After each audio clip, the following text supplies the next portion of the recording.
ci mbir mi li gis naa lire naa communiqué wu CNRA nee na dafa am yoo xamante ni irrespectueux c'est des propos irrespectueux man je pense que ne CNRA parle plus du ton que du contenu même du discours. Parce que soo dégloo bu baax a baax man bi ma déggee communiqué bi dama newaat naa dégluwaat discours bi mais soo seetloo bu baax a baax li ñuy reprocher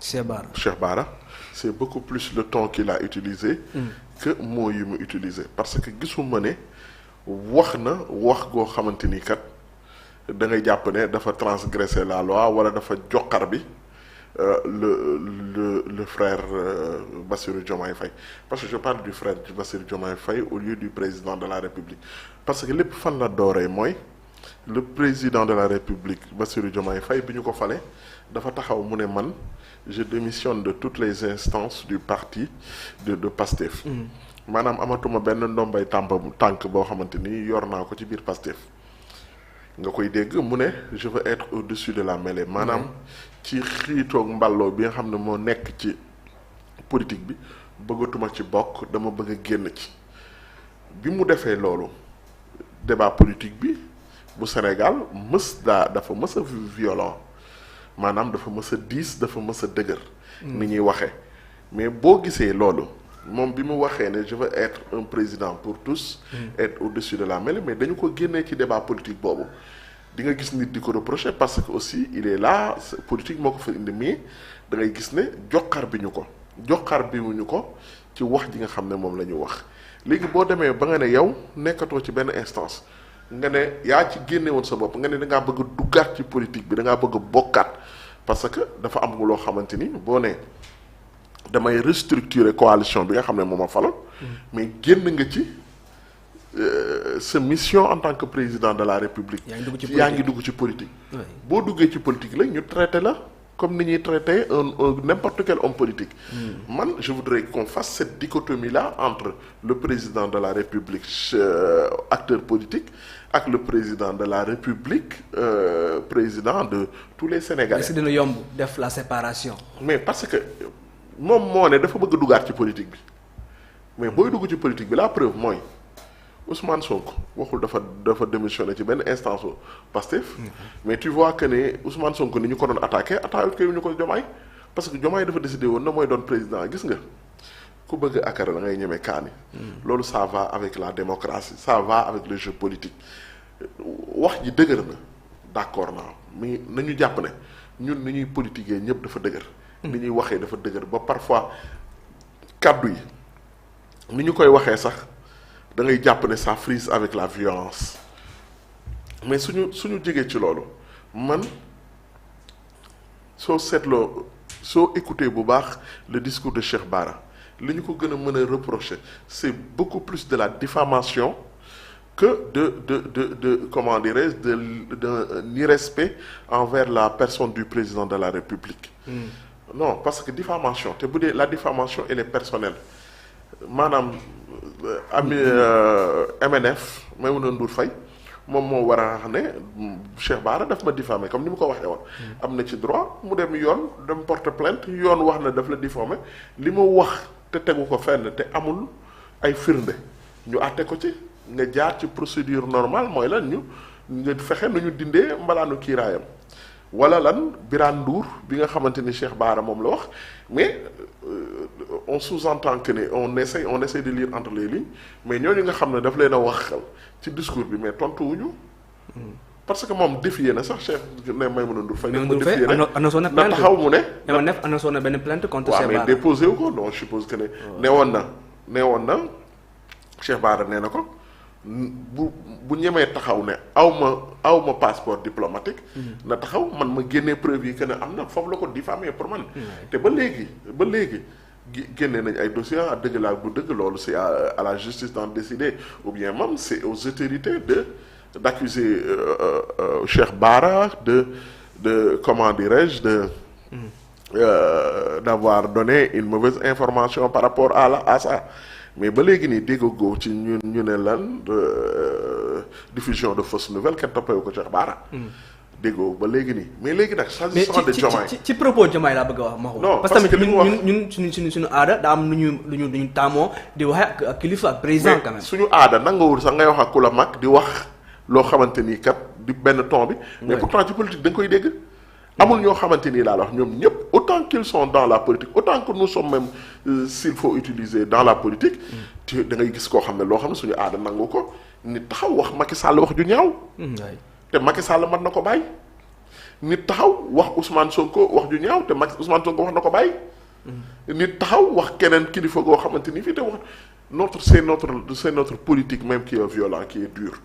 mais suñu waxantee dëgg man je vois pas un discours qui est sorti du cadre juste politique parce que la preuve je te souligne une relance bi nga xamante ni man bi ko Sa Ndiogou di relancer ne ko Cheikh Bara waxal président de la République jaaral bul wax Diomaye waxal président Diomaye mu ne ko man Diomaye laay waxal.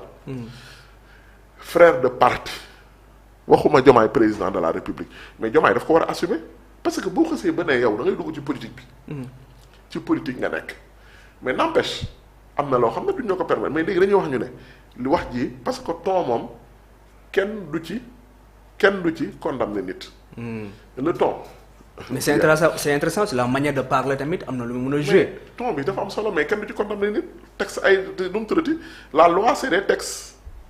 c'est des textes du ñu wax ne la quand vous parlez d'une haute voix c'est condamnable déedéet. li nga wax la ñuy analyser. léegi suñu waxee loolu man wax na ci Maïmouna Ndour Faye wax na ci Birane Ndour wax na ci la famille du président de la République mais loolu diffamation loolu la déclaration de que nu mu tuddati diffusion de fausse nouvelle nga ko mën a wax. bu dee diffusion de fausse nouvelle ñoom xam nañ bu baax dañ koy le procureur day autosaisir bu fekkee le président de la République la wax. te du dëgg ñu xool mu indi preuve yi mais Cheikh Bara il est défi que ne moom li muy wax ne yëpp am na ci ay preuves. est-ce que yaa ngi dégg bu baax. léegi nag wax ji ñàkk na kersa wala ñàkkul kersa c'est à chacun de juger. mais suñu waxantee bu baax a baax li mu wax sur la famille Faye Sall sur la famille du président de la République mais ñun dégg nañ ko Yakham Mbaye mu wax ko.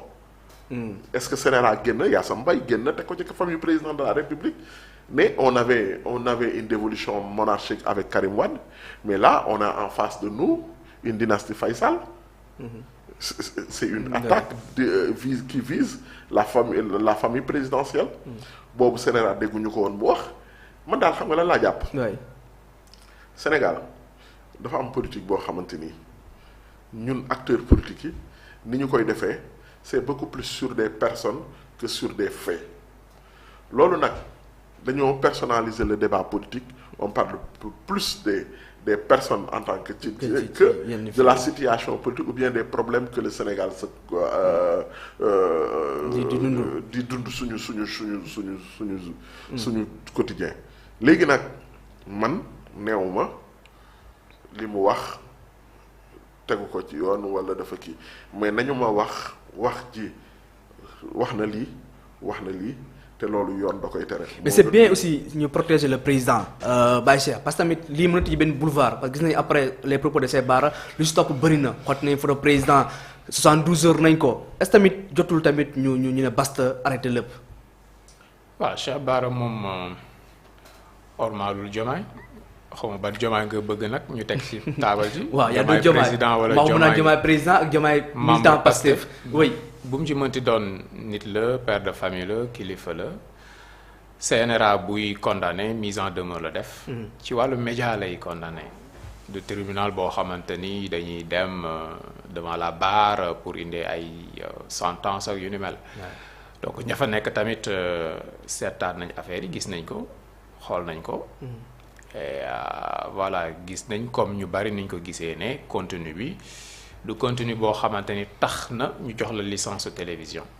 parce que lynchage la topp ci nit di ko wax lu la neex te loolu dafa bari léegi suñu plateau yi. bi pas intervenir nañ parce que le concerné c'est pas n'importe qui. Il s'agit de Bassirou Diomaye Faye. voilà boo ko xoolee après Cheikh Bara yeneen sorties yi même élément de langage yi. Cheikh Bara teg ci taabal ji moom lañ jël. même attaques yi et puis ça va crescendo. ba ci photo bi déchiré ak yooyu loolu lépp conséquences yi la man bon au-delà de la mise en demeure ku yokkul da nga wàññi bu dee nii la ñuy politiquer ñoom lii lañ ci gis nekkul loo xamante ni quand même dina consolider suñu gouvernance ak ni ñuy koy doxalee. Voilà mun ngeen bañ a bokk gis-gis ci wàllu politique mais tamit mun na ànd ak. yar quoi ak retenue. jarul dugg ci nit ki jabaram xam naa ko xam na sama jabar waajuram maa ko yëgal lii. voilà maa ko solo mbubu mi ba muy dem ca kaso ba man maa ko defar en quelque sorte. waaw. voilà foofu yëpp. loolu boo ko xoolee am na keneen ku sorti par la suite def benn sortie Diomaye mënul woon wax. jàngal ko wax. amoon charisme ñu des si moom charisme. des fois ñu daaru ñu ngi koy nuyu. bon da ngay reetaan parce que c'est amusant. oui. mais tamit du lu positif. du lu positif boo ko xoolee ba ci biir daal. que mu jaar ci réseaux sociaux yi sax mën na tene mais buy jaar ci télévision bu ñu respecté télévision classique ak yooyu c'est normal que CNRA quand même daal di réagir. C'est important. man dama gis ne Diomaye a posé un acte politique. Cheikh Bara comme tous ces militants là ont répondu lui ont posé des réponses politiques parce que il faut que ñu xam benn affaire àdduna ay texte la ak ay loi Diomaye li mu teg soo ñëwee nga ne yow da ngay xëccoo coalition tu es dans une sphère tout juste politique. nekkatoo ci dans la gestion des affaires présidentielles yaa ngi dugg ci wàll boo xamante ni kat wàllu politique lañ ko jël léegi nag politique moo indi dafa am loo xamante ni bu ko texte yi sanctionné wul. doo ko sanctionné dafa rafet wala dafa ñaaw soo koy teg suñu koy sanctionné rek na fekk ay texte sanctionné ko. donc ce qui n'est pas interdit c'est làmmiñu daaro mënul woon a wax ñu jàngal ko wax. waaw amul woon charisme. ñu def ci moom charisme. mënul woon solo. mais ça c'est juste ça c'est un langage politique. loolu ci politique la ñu nekk. mais amul xam nga il faut que tamit gis nga le président c'est pas un roi. président. du buur. mais président la quand même am na. non mais wax ji ñuy wax ak moom. wax ji ñuy wax ak moom kenn war ko joxar bi nen la ci baat mais joxar bi boobu noonu ngay wax sax pourquoi ñu war ko mën a sanctionner mooy dafa am yoon dafa ne nii waroog lii ku ko wax ci président lii ak lii dañ ko war a kii. mais tey jii nañ ay la yéwén ku bëgg akara da ngay ñeme kaani gis nga Diomaye c'est pas un président à part li Diomaye di dégg yëpp Diomaye Sonko ku nu mu tuddati. Macky Sall dégg na ko. waaw Macky dégg na waaw. Macky dégg na ko te pourtant naa la wax leen neexu ko woon de neexul woon njabootam pour dire vrai neexul woon njabootam. mais bëri na loo xam ne Macky Sall doon na ko dégg di ko muñ te avec le temps on se rend compte que Macky Sall dafa doon muñ na lu bëri laa la wax nit ñi wax nañ ko. mais c'est pas que ne Macky dégg na ko rek ko Diomaye aussi da ko war a dégg. non mais parce que moom politique ñoo ànd kenn gis nga bis boo nee da ngay sanctionné wax man d'accord naa de. ay saaga ak ay yooyu moom ku ko wax moom sincèrement loolu bokk nag li ñu mën a tolérer. mais mënoon a président de la république